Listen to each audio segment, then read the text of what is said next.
Hello and welcome back to Watching Brief for the week of the 27th of January 2025. I'm joined as ever by my co-host Mr. Andy Brockman, and we've just been clinking a glass and celebrating 5 years today out of the European Union. Huzzah! What? If we're clunking a glass, I'm not quite sure what the glass is full of. Vodka. Whiskey. Yeah. I don't care. Yeah. Actually, we did say, didn't we, that this episode is likely to be so depressing. We should have given complimentary antidepressants or a large bottle of alcohol of our viewers' choice to actually get through it. But anyway, let's see how we do. Yeah, because this week we have a series of headlines to bring to your attention, and more generally a theme that's come about that was highlighted initially with news from Cardiff and then other universities following suit in very similar fashion, when Cardiff University announced plans to cut 400 jobs and axe courses, according to the BBC. At the same time, or in very similar time frame, Newcastle University suggested that they were going to seek to cut unfunded research. We'll come back to that in a moment. Unfunded research, interesting phrase. Durham University plans to cut hundreds of jobs in bid to reduce costs by £20 million. This is according to the Chronicle Live. And other universities in East Anglia and elsewhere have also announced similar measures. While at the same time, English Heritage have said that they plan to have up to 200 redundancies and introduce winter closures of some sites, again to do with costs. Now, is this, funnily enough, to do with Brexit? Perhaps we know that Brexit has affected how the UK is seen as a economic place of growth, stability, also as a place in terms of education and being able to settle if you're not already from here. It's definitely changed how people view that prospect. Or is it more to do with a sort of a creeping sort of corporatization perhaps of universities and perhaps even other institutions? Are we looking at universities having that funding stream that they've come to rely on in terms of foreign students being threatened in recent years, or are we seeing something a bit more sort of culturally different in terms of how universities see themselves, not necessarily how they are interacting with the world around us? What do you think? I know that Flint Dibble, for example, has been very loud on his socials about Cardiff. He's not happy at all, is he? And quite understandably, his job's one of the ones under threat. And in fact, the head of department yesterday circulated the address for a student petition to the university about the cuts, and while saying that they wouldn't be sort of talking much openly about what was going on, that they'd be doing their best to try and make sure that the cuts, if they come, were did as little damage as possible to staff and students. I mean, basically, it's well recognised now that UK higher education is a financial basket case. The problem is getting all people involved to actually, first of all, admit that, and secondly, take the decisions that are necessary to sort it out. Is it worth putting in a little bit of background? I mean, we've talked about Brexit, and Brexit is certainly an issue because coupled with Brexit was the whole issue of immigration, and we've seen across Europe into North America, immigration is a toxic issue. It kills governments. We saw it most recently in November with the election of Donald Trump, and so the problem there was that foreign students from other countries, people immigrating into the country for education, are a lucrative source of income for universities. And if I just explain briefly why that is. Back in 1998, the Blair government introduced tuition fees for students going to university. Now that replaced the system of grants. I was lucky enough when I went to university in the 1980s. I had a grant to pay for my tuition and a grant to pay for my living expenses, which I didn't have to pay back. That was the state investing in me, because producing graduates was a net good for the country, whether it was, doctors, engineers, architects, or in my case, people who are going to work in the theatre, and people who are going to work in archaeology. The problem was that at that point, uptake into universities was relatively small. It was roughly 10% of the population went to university. The Blair government wanted to make that 50%, but obviously if you're giving everyone a grant, or double grant in effect, that costs a lot of money. So what they did was say, okay, we'll replace the system of grants with a system of loans that you will repay over a period after you graduate, once you meet a threshold. So a threshold of basic living expenses. So at that point, once you earn £21,000 a year, you paid back, you started paying back on your tuition fee of then £1,000. Flash forward. In 2024, costs have massively increased in universities, but tuition fees haven't kept pace with that. So that even with a current increase, an annual tuition fee for an undergraduate, UK undergraduate from England and Wales is currently £9,535. That's going up in September this year. Universities say that's not nearly enough, but they're not allowed to set their own fees. The government does, unless they opt out of the government system entirely and operate entirely privately, which is very common in the States, very uncommon in the UK. However, there is one group of students for whom they can set their own fees, isn't there? There is, and that's why the Brexit issue and the migration issue is so important and actually so toxic again. And that is foreign students, because whereas a UK student will pay a maximum of 9,535 as set by the government from September, a foreign student pays an unsubsidised fee, which can be well north of £30,000 a year. Basically, they get to pay the full costs and probably a markup as well. It's a commercial transaction. And this is something which universities quickly identified as being an excellent and lucrative stream of money. Yes. I remember when I was in my second year at Durham, an anthropology. Now this would be towards the end of my first year, actually. An anthropology professor very loudly screaming at a member of admin, saying something along the lines of, "I refuse to take on a quota of people from other, from this part of the world, whichever." I can't quite remember whereabouts he was talking about. Quite possibly China, the Chinese emerging market. Just because you say you need that many people for funding reasons, he says, I want people who are good at what they want to study. I want to be able to work with minds that are engaged, not just wallets that are full. And that was back in 2005. So it's only got more intense from there. And also the relationship between the wallets and the service being provided has become more and more transactional, hasn't it? That's right. And for example, you might remember when we were covering the story of the Cutso archaeology at Sheffield, one of the targets that Sheffield said they wanted to engage with more was students from particularly China.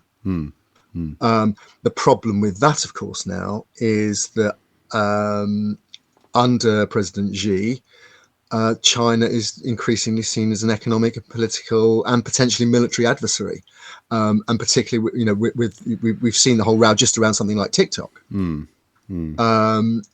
with the advent of the second Trump administration, that's only going to that kind of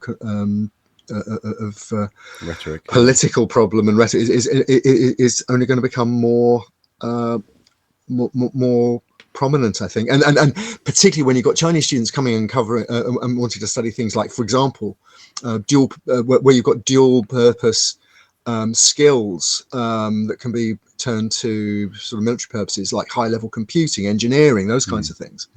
The issues of espionage and so on start being quoted as well. That, you know, the Chinese are sending a whole load of people here to basically milk the West for its knowledge, which will then suddenly get recycled in China. And there's lots of prejudice. A lot of it is back. We're back in the famous sort of the racist Red Scare. The Red Scare, the racist yellow peril that was quoted, in the late 19th, early 20th century. So there's all of these things which means the university again trying to fill in the gaps in their income streams are facing problems. So, you know, things that they thought would be a reasonably predictable funding stream going forward suddenly now aren't. Well, and this is where I'm particularly interested in this notion of corporatization. So one of the things that I remember happening, for example, at my university not long after I graduated, was the construction of a new department specifically for helping with law teaching. They kept the old law department as well where it was, and which was a beautiful medieval building, incidentally. But at that time, on the main campus of the humanities and sciences, there was a construction of a portion of a building which was going to be used for admin staff, and there were some meeting spaces as well, and also some extremely expensive artwork that was purchased for prestige purposes, frankly. They said it was so that it would inspire young minds and so on and so forth, but you can only actually see the art if you pay and pre-book, or certainly if you pre-book to go and see it at certain times. It's not open access in that sense. And that, along with a suite of building projects, not just at my old university, but also across the country, universities knocking down and replacing infrastructure that needed it, but also as well investing in really blue sky thinking projects in terms of buying up land and construction of new campuses. For example, we saw that sort of thing happening at Chester, and then economically the repercussions meant that they were considering shutting down Howard Williams's department at one point. Yes. Really speaks of this idea that somehow universities started to think of themselves. Certainly, again, I know one of the former chancellors at my former university started talking about Ivy League, started talking about behaving like a Harvard, or behaving like a university that can bank on its students, giving bursaries, and essentially becoming a corporate entity with corporate management level pay as well.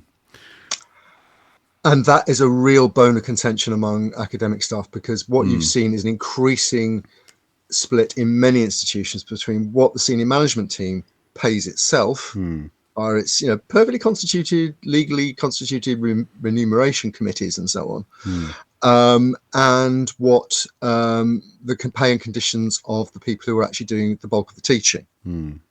So that there's been an increasing use of, for example, 0 hours contracts. So whereas once upon a time you would have an academic tenure effectively for life within a school, within the university. Once you got a paid academic position, you just move on up until eventually you got to the senior common room. Now you might be juggling jobs at 2 or 3 institutions just to keep the wolf from the door, and maybe doing, if you're an archaeologist, maybe doing fines analysis and that kind of thing as well. Anything to bring in money. Whereas you've got somebody sitting a vice chancellor who might be earning twice what the prime minister does. And so that's been a very obvious bone of contention. But I think underlying that is the corporatization has been a question of attitude and not of experience. The people who are doing the corporatizing tend to be academics who have been chosen to go into administration. So that, for example, I think I'm right in saying the Vice Chancellor of Cardiff, who's currently the focus of the row there, is by background a geographer, if I remember rightly. Yeah. Apologies, somebody will correct me if I'm wrong on that, but that's that's certainly the case. These aren't professional managers; these aren't professional business people. And yet the argument is quite often, oh, the pay has to be high to attract the best and brightest, and yet Precisely. often it's actually internal promotion anyway. In that sense, That's right, and there is now a well-established record of, frankly, disastrous business decisions by university senior management teams, usually associated around partnerships with developers. What happened at Chester, for example, was they decided to build a new science campus. The university was expanding. It had a campus in Shrewsbury, as well as its campus, its presence in Chester. They built as I say, what was designed as a new state-of-the-art science teaching campus. It happened to be next to a chemical works, and after they built it and paid for it, they discovered that the land it had been built on was actually legally, it was not allowed to be used for educational purposes because of the adjacent chemical works. Now, that should have been spotted at scoping. They should never have put shovels in the ground. It was, it was an absolute disaster. Now, if I remember rightly, the vice chancellor at the time sort of moved on, and there was these things are never connected. But people move on to another job, and somebody else moves in to try and clean up the mess. Yeah. Meanwhile, the issue is that the bottom line of the university becomes even more squeezed. Yeah, which, to be fair, is a very corporate thing for people to make a mess and fail up. And also, actually, there's this idea. A friend of mine works in a bank. Early retirement. Yes, yeah. A friend of mine works in a bank where just every few years they get a new person in at the top or midway up the ladder who just wants to demonstrate that they've made an impact and then move on. So they're eyeing this position for about 3 years before they eye the next rung in the ladder. And in order to get that interview, they want to just demonstrate they've done something, even if that something is actually detrimental to to a perfectly functioning machine in that sense. Speaking of which, I said we'd come back to it. This news from Newcastle, this idea of cutting unfunded research, UCU University and College Union representative, Professor Matt Perry. And I should just say, for people who aren't aware, the University and College Union is basically the main trades union for academic staff in the UK. Yeah, yeah, and has been very engaged with this whole situation. He, amongst other things, made it clear that some of the time that lecturers spend on their own research was classed as unfunded, because it was technically being paid for by student tuition fees, as opposed to being paid for by an external company or research funder or so on and so forth. Something which you're much more likely to see, for example, in chemistry and physics from pharmaceuticals and astrophysics research for the sake of funding actual technology that may well go into space, this kind of thing. This idea of research for research's sake, or the idea that universities and indeed the students themselves are there to pay for research, appears to be being challenged by that sort of management structure. In this case, at Newcastle University. So you say it's a basket case. You say it's a mess. What can happen next? Because I hate to say it, I don't know about you, but I've seen this coming down the road decades ago. I was like, it was obvious that we were going to get here, because you definitely couldn't rely either on students always wanting to come here because actually institutions abroad will improve their standards inevitably, or just be nicer places to go. Yeah, or the fact that the government of the day doesn't want those people to come and stay here, or to be comfortable when they're here. So universities have been relying on this goose for a long time, and the goose looks like it's dying. What can be done? Well, you mentioned government a moment ago, and we've mentioned government in terms of migration figures and funding. I think it's another element. that we need to throw in just very briefly, and that is, although they do put a lot of, the tuition fees are there, they are heavily subsidised still. Government puts a lot of money into higher education, either directly or indirectly through R&D and that kind of thing, R&D or orders and that kind of thing, and partnerships. But increasingly, and it happened particularly towards the second half of the Conservative government, the recent Conservative government that lost office last July, 2024, was a fixation on what were described or are described in its sort of newspaper outriders very often as worthless degrees. And those are almost invariably degrees in the humanities. So, for example, when Sir Gavin Williamson, former Education Secretary of blessed memory, Russia should shut up and go away,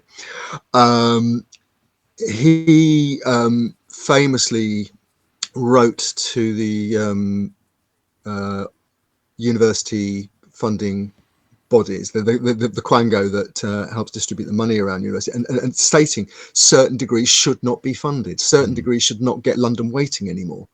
And that was things like performing arts, media, and in fact archaeology was one of the ones that was due to be defunded effectively. That was there was pushback on that, and in the end it wasn't included on the list. But if you look at the we covered it at the time, and obviously I'll link below. We did, indeed we did. But that hasn't stopped university SMTs at Sheffield, at Worcester, and now at Cardiff putting archaeology and ancient history, humanities degrees under extreme peril, if not losing them completely. So, for example, Sheffield, once a world-leading school, is now split across two schools and no undergraduates. So it's and people argue. First of all, there's a philosophical argument that a culture that doesn't value its humanities cannot call itself a culture. The cost of everything and the value of nothing is not a way to run a healthy society.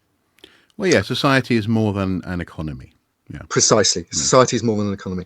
But the other very practical matter, and we're seeing this again at Cardiff, is that individual university SMTs are taking decisions locally which have implications nationally. Now, as I said, one of the schools that is under threat of complete closure at Cardiff is nursing. And there's already been pushback on that, with saying, wait a minute, we've got a shortage of nurses. So why do we want to train fewer of them? This has a knock-on effect, which will actually cost elsewhere in the economy. Archaeology, just this week, and we're coming on to it, I think, later in the show briefly, but Rachel Reeves, the Chancellor, did a major speech in the Midlands, where she announced a whole series of projects, which, even if they soften the requirement for archaeology in the planning process, which may happen, we'll be looking out for that in due course. But if we're training fewer archaeologists, for example, that's fewer archaeologists to do developer funded work. And if you've suddenly got a third runway at Heathrow, 3 reservoirs being built in Kent and across East Anglia, and so and various road projects and so on and so on and so on, who is going to do that work? People from abroad. Oh no. Exactly. Exactly. It's push factors in the economy 101. And so, for economic reasons, for cultural reasons, for frankly brutally strategic reasons, at some point the government is going to have to step in and sort this out, because universities can't do it on their own. The Russell Group of universities as an organisation, which are the leading universities, most famously Oxford, Cambridge, Durham, Bristol, the highest profile academic units, they can't sort it out on their own, because they don't have control. Ultimately, although they have control over a lot of their income, they don't have control over everything, and they still get a heck of a lot from the government. And that's the problem. Because to sort this out, the government is going to have to bite the bullet, and it's going to mean spending money, or it's going to mean making very, very painful cuts. And for example, things like merging universities so that so you get economies of scale. But that's not going to be done at a local. That's good. But so it's very difficult to see that being done independently. And the problem is at the moment, as Rachel Reeves is always telling us, the government has no spare cash. No. You know, The government may have no spare cash, and as you say, that all that other stuff coming down from the top may be an issue, but also that pain is partly going to be about modern universities, particularly in England and Wales, reassessing what they think they are capable of, and being honest about it. Now that, funnily enough, may well be precisely what's happening at Cardiff, may well be precisely what's happening at Durham, at Newcastle, and in other places. But the haphazard way it's being done, the slightly clumsy way it's being done, and the subjects that are being picked on for it may well be subject to short-termism in terms of economic assessments. yes. For my part, I would be quite happy to see senior members of staff at universities not being paid six-figure salaries. I certainly don't think football players need it, and I don't think that managers at universities need it. I mean, the culture has shifted, and it's become one that's it's a little bit like, in that sense, the housing market. The idea that we are told, oh, if house prices are going up, the economy is doing well. But it also means that most new house buyers find it harder to buy a house. Yes. If we're told, well, if managers are being paid football player-like wages, then surely that means that our institutions are doing well. Possibly, but if that means that things in terms of teaching quality, in terms of access, in terms of programs, working in local communities, for example, in the case of Sheffield, etc., are having to be cut before that stuff is cut, before those wages are shrunk, then again, maybe there's a cultural issue there. Maybe there's a matter of, why do you exist? What's the function of your institution? And for my part, it should be education, not enriching, or indeed just existing to exist. That's the other thing as well. Yeah. Yeah. And just to come back to Cardiff, and obviously the immediate issue here at Cardiff and elsewhere is, in our case, friends, colleagues, people who we know have who have a reputation as academics in the sector and so on, are, as we record this, wondering what the heck happens next in their lives. Are their jobs secure? The destabilization that the threat of redundancy causes. I don't know if you've ever been through it. I certainly have in previous existences, and it really affects people's lives. And that's beyond any effect it might have on on the health of the academic sector and so on. So that's a serious matter. And also, as Flynn Dibble pointed out, the way it's being done, there are allegations, and actually Cardiff UCU have also pointed out, but there are allegations, for example, like I say, that figures have been manipulated to make them appear more benign than they actually are. But also there are allegations, or let's say allegations of mismanagement. For example, as I said, I think the deficit of around 32 million, I think it is, at Cardiff. They are apparently sitting on reserves of north of 100 million. So in terms of getting themselves out of a problem, then and even unallocated reserves, they have, it is argued, plenty of money to solve this immediate problem and give themselves a breathing space without destroying some of their academic infrastructure. Yeah, but you see, having that money, it means that what you can do is you can plan to build the next big campus edition, and you can have a nice glossy photo shoot for it, and so on and so forth. It's cultural. It's cultural. Yeah, I think to finish up, we've got no answers here. No. I mean, obviously, people will make their own decisions about what they do. There's a petition about Cardiff. There'll be similar things going forward, I think, with probably many, if not all, of the other cases that we're talking about.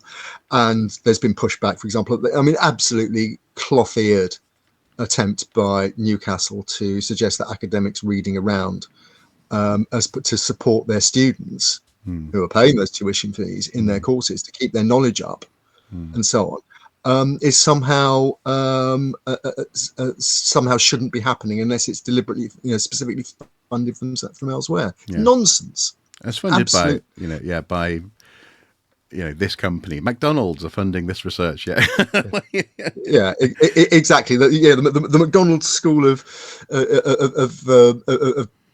middle Paleolithic lithics. Yeah. It's crazy.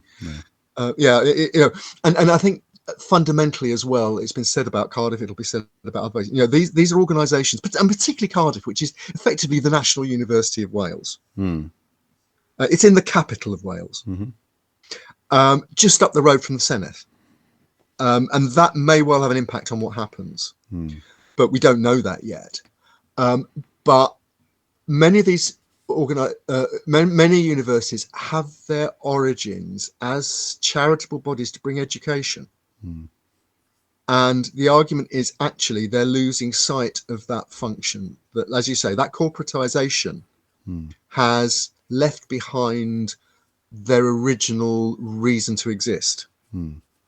And what effectively is, and in some cases legally, is still their reason to exist. Yeah. And again, those kind of issues are going to have to be worked through as we go forward. We're going to be talking about this for a long time to come. No, I think so. And it's going to get worse before it gets better, I'm afraid. A watching brief is a formal programme of observation and investigation to record and report on notable discoveries on an archaeological site. As part of our ongoing watching brief, Andy and I work hard to bring you the best, the worst, and sometimes the more quirky happenings from the world of archaeology. We aim to provide a space where voices can be heard, opinions shared, and sometimes truth spoken to power. If you believe in the work we do, please consider supporting us on Patreon for as little as $1 per month. Thank you.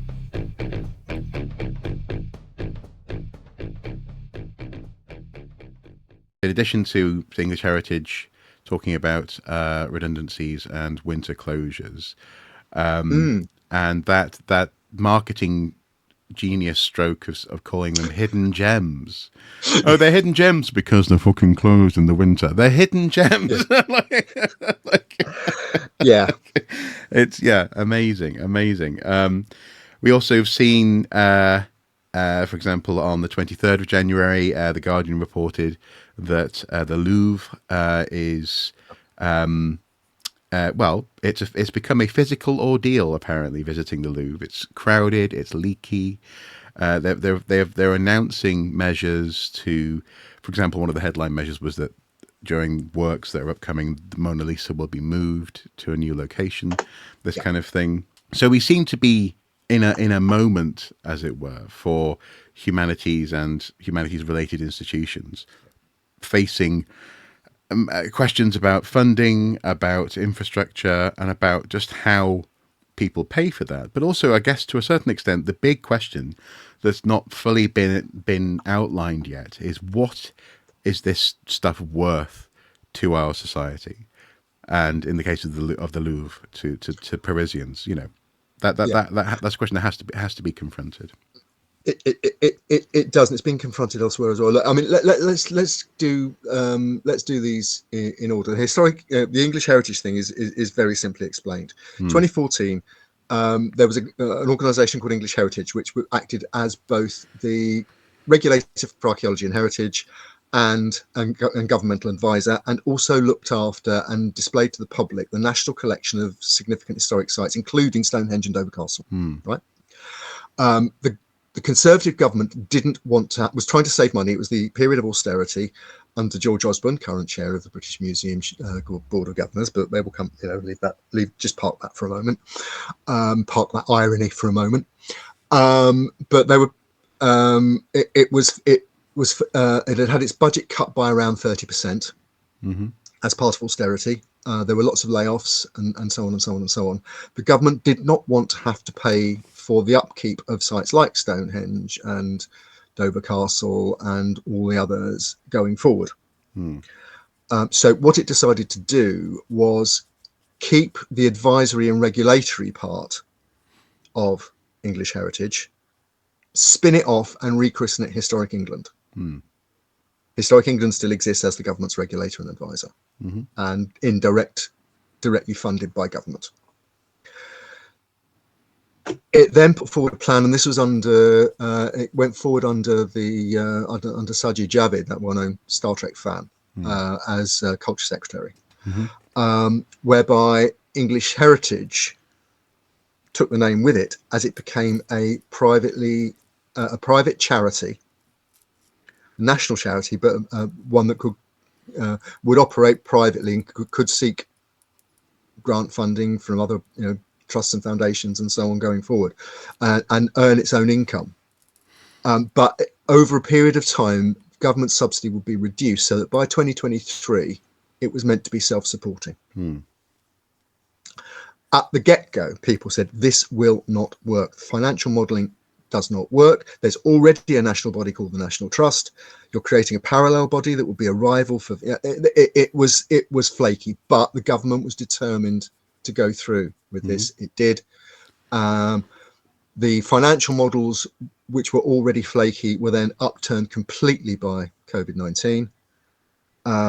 And the outcome now is that English heritage is facing major financial shortfalls on its targets.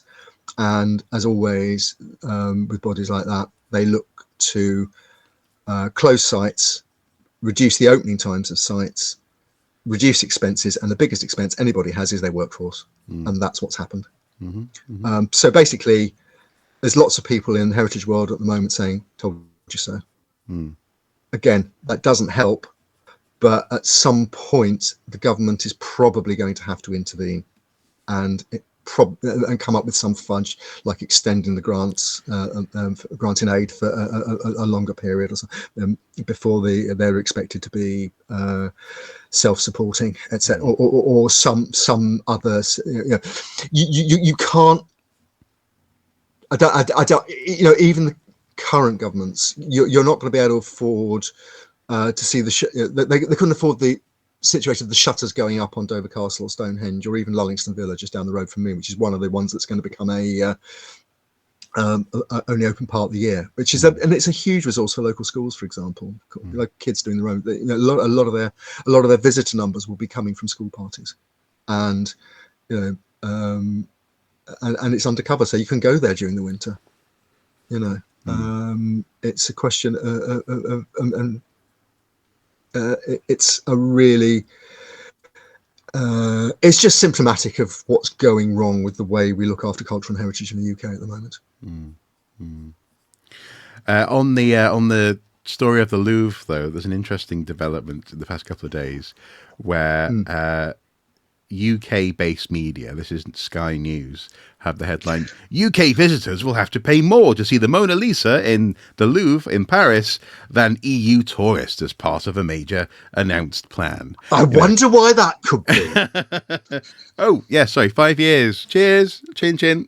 Cheers. Brexit benefit. The French economy gets more money from English tourists. Woohoo! Yeah, exactly. Yeah, interesting times. But again, it all comes down to fundamental questions about the value of heritage and what. You're absolutely right. And I think on the case of the Louvre, that announcement from Macron in the last few days came on the back of the leaking of a memo from the director of the Louvre, from the director of the Louvre to the French culture minister. Laurence Decazes is the director of the Louvre, and wrote to the French culture ministers basically saying that you need to invest more money because we can't cope with the visitor numbers. The Mona Lisa is where it's placed is disastrous. It's in the middle of a gallery, so which is then choked by people queuing up to see the Mona Lisa. So on and so on and so on. That there hasn't been any new investment really since the pyramid was built in the 1980s. In 1989, it was opened, and so on and so on and so on. And this phrase, I think we're going to be hearing more and more. We've heard it in connection with Machu Picchu. We've heard it in connection with Venice. It's over tourism. It's these high profile sites that generate massive numbers and therefore massive amounts of income for their host communities, host governments. But with that comes issues, simple things of infrastructure to support them, the wear and tear on the sites themselves, and the whole issue of does tourism actually in some cases do more damage than it's actually worth? So it's a complicated equation. Macron, as is his way, they did it with the Notre Dame. The French government is going to be investing in those changes. Now, whether the leaked memo was deliberately leaked to queue up Macron's announcement, or whether Macron was forced into the announcement, the political pundits will say. But whatever the case, it's the latest example of the phenomenon of over tourism, excessive tourism, and we're going to see more, I suspect.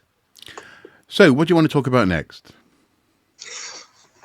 Should we talk? Well, we talked about Rachel Reeves briefly, haven't we, in connection with the universities? I'll just say very quickly, Rachel Reeves, UK Chancellor, has set out to grow the economy, and some of the water she's pouring on the seeds of the economy is major infrastructure projects, including major developments between Oxford and Cambridge, including transport and housing, reservoirs to go with that to support the new towns that are going to be built. Also reservoirs in Kent to support the growing population in the southeast. Road projects such as a new London River crossing east of the Dartford Bridge, which is highly controversial, and most high profile, announcing that there will be yet again an attempt to build a third runway at Heathrow, which would involve the partial demolition of a doomsday village, including its church. If the current plan, if the previous plan were carried through. Yeah, just to be clear, folks, we're not talking about a particularly grim place to live. We're talking about a village that appears in the Doomsday Book. A doomsday village. Welcome to the Doomsday Village. You'll never leave. A local village for local people. Yes. This is serious. This is no laughing matter. No. Look. People have been trying to build a third runway at Heathrow for decades. It's announced and then stopped, and announced and stopped, and either for financial reasons or environmental reasons. There is a school of thought that a lot of what Rachel Reeves said this week, and particularly the Heathrow announcement, is actually just performative. The chances of even if it went ahead, the chances of a shovel-ready project getting underway before the end of the current government are slim to none, probably. And so this is a statement of intent rather than practical action. But what we are going to see, and what she repeatedly referred to in the speech, that was a very high profile speech, is the planning and infrastructure bill, which will be coming forward, they say, quotes, in the spring. That is what archaeologists are looking, and environmentalists are looking forward to with some trepidation, because there is a concern that what it will do is somehow loosen, soften the role of environmental assessments, including archaeological assessments, in planning applications.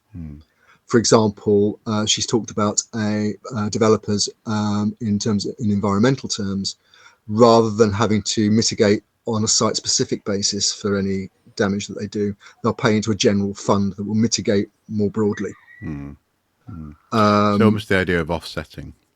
Exactly that. It's like carbon offsetting, absolutely.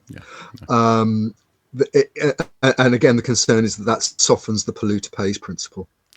That you identify exactly what damage that somebody does, and they pay to mitigate that damage. Yeah. Whereas one of the reasons why one of the central tenets of archaeology has always been, as far as I'm aware, that one only excavates when one has to, because an excavation is a destructive process. You can't mitigate that. You can't, if something is destroyed during the course of archaeology, that's one thing in terms of preservation by record. But if something is destroyed and even archaeology itself is given less of a remit, or is seen as being less important in terms of the planning policy and process, then that stuff is just destroyed. Never mind it being preserved on paper. So this is why this is going to be an important question when it's released in the spring. Again, we've been hearing hints about this for months. We heard hints about it before the general election.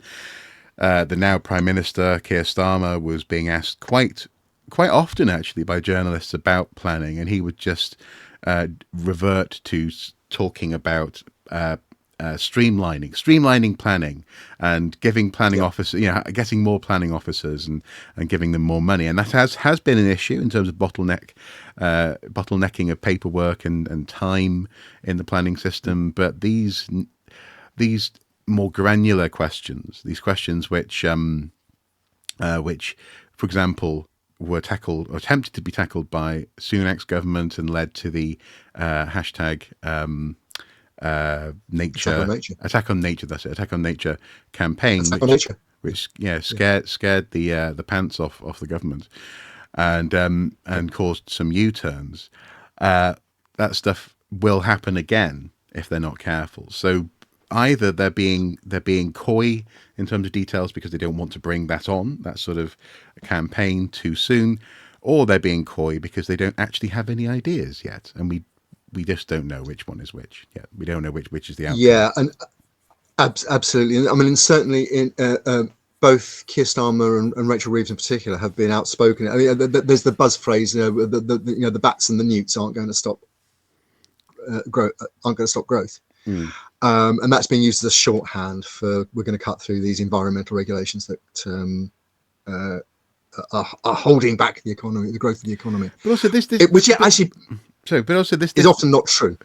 There's not true, but often not true. But also, it's this mythology akin to the idea that everyone my age eats avocado toast, and that's why most of us can't get a mortgage. It's lazy. And it also implies that just beyond the horizon, just over there is actually the answer.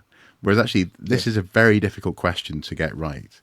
Going for growth, as the Chancellor says, and looking after the environment, and looking after the heritage, and keeping those parts of the economy, which are crucial, going, and therefore being able to grow. So it's not easy, and it gives me it I have to say, I lose my cause for hope, my reason for hope in terms of these announcements in spring lessens when I hear such lazy sound bites, frankly, which we've been hearing since the 90s about bats and newts, etc. Bats and newts aren't responsible for a 6% annual drop in growth over the course of the past 5 years. Once again, chin chin, cheers. Bats and newts aren't responsible for that. It's about the management of the economy. Exactly that. These are complicated questions, and also what Reeves is ignoring and Starmer is ignoring are probably because they don't want to address them yet, but are the legal issues, and absolutely connected with this. Earlier on in the week, it wasn't to do with heritage, it was to do with an environmental challenge. But in Scotland, campaigners won a case against the government over the development of the Rosebank oil and gas field, which was authorised by the Sunak government. It went to a judicial review because it was argued it was unlawful because of legally binding climate change rules within government, and the government lost. The licenses have been declared unlawful, and I think this is this quote from Lord Erich, who was the judge overseeing the case in the judgment. I think the government really needs to have a care, because this goes to the heart of what is going to be, I think, a significant argument in the next few years. It'll certainly, people will attempt to apply. In fact, they've already attempted to apply carbon targets to things like that Thames River crossing, and it will certainly be applied to Heathrow. Rachel Reeves was trying to neutralise that particular argument in her speech, but not altogether successfully. I think most of the pundits seem to have agreed. But what Lord Erich said was, and I'm quoting here: "The public interest in authorities acting lawfully and the private interest of members of the public in climate change outweigh the private interest of the developers. In other words, government's got to obey the rules, and people can absolutely legitimately be concerned about things like climate change, and that is more important than whether the developer can make some money. According to who? Yeah. Well, according to a judge. Yeah. A very senior judge. Yeah. In a very high-profile case. Yeah. And finally, we have news from the British Museum that isn't quite as grim as leaking and being a crowded nightmare, or some of the other things that have happened in recent years at the BM. But it does add to their woes in some respects. It's this headline, British Museum forced to partly close after alleged IT attack by a former employee. A recently dismissed contractor shut down several systems before being arrested, the museum has said. Now, you were saying that this might be the reason for an old adage about IT staff and letting them go. Absolutely. Absolutely. This is computer security 101. Yeah. Which is basically, if you fire somebody who's got access to your core systems, you immediately make sure that all their access has been withdrawn and you've changed all the passwords. Yeah. Yeah. This is, it's not quite somebody sort of pocketing, allegedly, some Roman seals and putting them on eBay. But actually, financially, it's probably more damaging because they had to close a significant museum and refund ticket holders. Well, financially, reputationally, I don't think it's more damaging, but financially, quite possibly. It says here the museum said that capacity was limited for this weekend, with members and those who already held tickets being given priority to enter the building. British Museum spokesman said to the BBC, an IT contractor who was dismissed last week trespassed into the museum and shut down several of our systems. Police attended and he was arrested at the scene. Now, that sounds fascinating. Like, I wonder if any photos were taken. We are working hard to get the museum back to being fully operational, but with regret, our temporary exhibitions have been closed today and will remain so over the weekend. Ticket holders have been alerted and refunds have been offered, as you say. It's presumably. Let's just think about that. Trespass on the what. You go through airline-style security to get into the BM as a punter these days, understandably in the current security climate. But why? How does somebody get backstage, as it were, into the sensitive areas when they've been fired? Did they still have a pass? Was it not taken off them? Was it not checked? Did they do it remotely? No, it would appear not. It says at the scene, so it's there's lots of questions here, and I guess we can't say any more than it'll probably come, or it may well come before the courts, because potentially there's the issues around malicious damage and so on. Apparently he's been arrested on suspicion of burglary and criminal damage. Interesting. Burglary, presumably in terms of access, not in terms of stealing, I guess. And trespass is unless it's aggravated, is a civil offence. So it's less likely to be in front of the court. So they'll be looking at what else they can charge with. I'm talking charging. The other thing is the two Just Stop Oil activists who spray painted or sprayed orange pigment onto the Stonehenge will be going forward to trial. There was a hearing earlier on this week, and that case will be going forward to trial. Yeah, although it's kind of funny, but also I didn't like the cynical tone with which it was reported that one of the protesters asked if the trial could be held at a time that didn't clash with their exams. Which is, I don't know. If you're going to do the crime, you need to be ready for those consequences, I think. Alleged crime. If you're going to be arrested and put on trial for something, and you know that you're likely to have that happen, then yeah, you maybe have to just sort of deal with it. I suppose one final thing in terms of the BM, I can't help but cheekily ask this as a Welshman who would love to see the Mould Gold Cape returned to Cymru. Given that the British Museum, as the BBC article highlights here, holds items including the Rosetta Stone, Anglo-Saxon ship burial at Sutton Hoo, contested Parthenon sculptures, Benin bronzes — I've added the Benin bronzes to that list, incidentally — and sees millions of people go through its doors every year, is this yet more evidence that the BM is not the safest place on earth for these artefacts? No. Because just this week, we've had, in fact, less than a week ago, a week on Saturday, we had the theft of significant articles belonging to the Romanian government from the Drents Museum in Assen in the Netherlands, including something called the helmet of Cotofanesti, which is a beaten gold helmet. It's about 2,500 years old. This was part of an exhibition that was on loan from the Romanian government from the National History Museum of Romania in Bucharest. The director of the museum has lost his job over it. The Dutch police have arrested 3 suspects and issued a photograph of a 4th, but so far it would appear they haven't recovered the objects. And it's probably one of the most high-profile robberies from a museum in recent years. Obviously nobody emerges from it with looking particularly well. No. So in that sense, yeah, obviously I was being very tongue-in-cheek. Museum stuff happens, I guess. Museum stuff happens, and I think the other thing to bear in mind on this as well, and again, in terms of the economics of heritage, what incidents like this do is push the cost of ensuring exhibitions like this even further through the roof. It potentially increases ticket prices because these are money spinners for museums and governments, to be frank, because they get royalties for sometimes often for sharing these objects.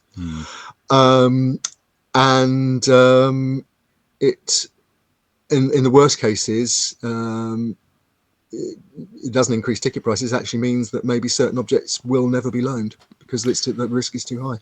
Yeah, no, absolutely. And it plays absolutely, going back to the British Museum, and as he wanted me to bite on the Parthenon marbles.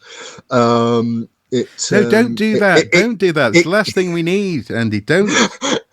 It complicates the discussions around the Parthenon marbles, for example. Although it's something that is easily hand portable, like even a large object like a gold helmet is different to a marble sculpture that requires a forklift to move around. Yeah, exactly. Well, that has been our watching brief for this. And we haven't even talked about the CIFA, much awaited CIFA wages comparison report. Oh, sorry. Was there something to talk about? Was there something exciting there? Something impactful and meaningful? Basically, what you mean basically that wages in developer-funded archaeology are unpredictable. People get paid different amounts for doing what's effectively the same job, and CIFA's handing over the data because it's going to be used by other people for campaigning about work pay and conditions. So, we'll talk about it properly next time. Yeah. Well, it'll be a short conversation, I'm sure. Until next time, guys. It's a relatively short document, actually. We'll link to it as a bit of prep, perhaps, and there's lots of pictures. Yeah. Okay. Great. Until next time, guys. Do take care. Do consider supporting us on Patreon. Do check out Andy's Ko-fi account. Do comment below if there's anything that you would like to see us cover in the coming weeks. We are actually about to plan our year. In fact, this month has been a bit. Unfortunately, a little bit unpredictable. We've been having building work here at Archaeosoup Towers, the weather, storms, so on and so forth. But we would very much like to have some key events happening over the course of the year, one of which we've already trailed somewhat, and that is talking about the career of Graham Hancock as well. And hopefully from an angle that is useful, in so much as it's actually adding to the conversation, not just repeating what other people have been saying. So, if there's anything that you'd like to see us cover, now or in the coming months, then do comment below. Let us know. We're always open for commentary and for your Yeah. messages. And just to follow up on what Mark's just said there, obviously we're particularly interested in following up on the higher education cuts story. If you're at a university that is being affected by these cuts, or you think might be affected by cuts in the future, please let us know so we can help tell your story from an independent point of view. As I always say, we follow standard journalistic ethics. We protect our sources. If you want to talk to us on background or off the record, as it's sometimes called, we'll look at that and make sure that anybody who talks to us remains safe. And the other thing, of course, is it's not that much has happened this past month, January 2025, but we're seeing the fallout of the Trump administration's executive orders in particular, and how they might affect academia in the United States and our colleagues working in archaeology and history and heritage in the United States. If you've got a story about that you'd like to share with us, either again on background or possibly even talk to us on the show, then please contact us in the usual ways. And other than that, let's hope that February 2025 is a little bit quieter than January. Again, chin chin. Cheers.